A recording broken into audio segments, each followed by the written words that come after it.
Good afternoon, everybody, and welcome to the closing bell here at MarketStream.live. My name is Joseph Cusick from the Cusick Group, securities provided by MoneyBlock.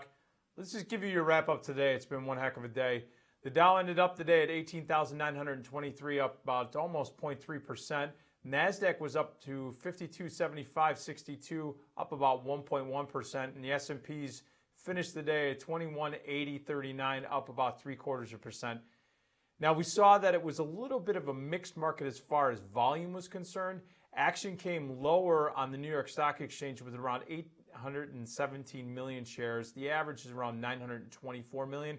But we did see the NASDAQ have 1.88 billion shares trade versus an average of about 1.7 billion. We saw advancers outpacing decliners, and that really started to pick up towards the end of the day, both in New York and the NASDAQ. We saw that on both sides of the fence, that's held true.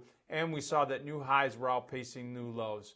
Relative strength was seen in sectors that have been beat up over the last couple of days. We saw the junior miners, GDXJ, up 5%. We saw the oil names up. U.S. oil, USO, was up 4.6%. We saw the gold miners, GDX, up 4.2%. We also saw gas up, UGA, up 4%. Exploration up 4.1%. That's XOP. What was weak, though, and what was notable is we saw volatility.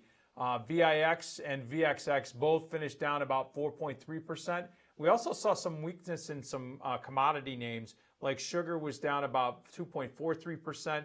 You can look at SGG. Coal was down, ticker symbol KOL on the ETF, down 2.15%. And we also saw nat gas, UNG, down 1.49%.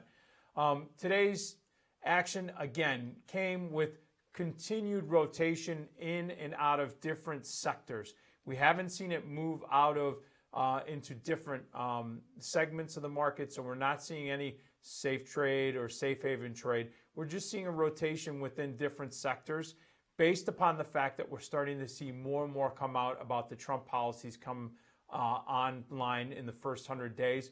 The most notable one, they're talking about a $1 trillion infrastructure plan. We haven't heard anything specific about what the potential tax plans are going to be. So you're going to see a lot of movement. But at this juncture, I guess the most prudent thing to do is just keep an eye on your watch list. Things that are looking oversold can stay oversold for a while. Things that look like they are overbought can stay overbought for a while. The critical part here is right now that you're not jumping the gun. You're going to need to trade smaller. You're going to have to trade a little bit more frequently. And you're going to have to really monitor when you're taking profits in this market, because it looks like these legs are going to have some continuation, both the upside and downside. You're just going to have to be prudent on your sizing.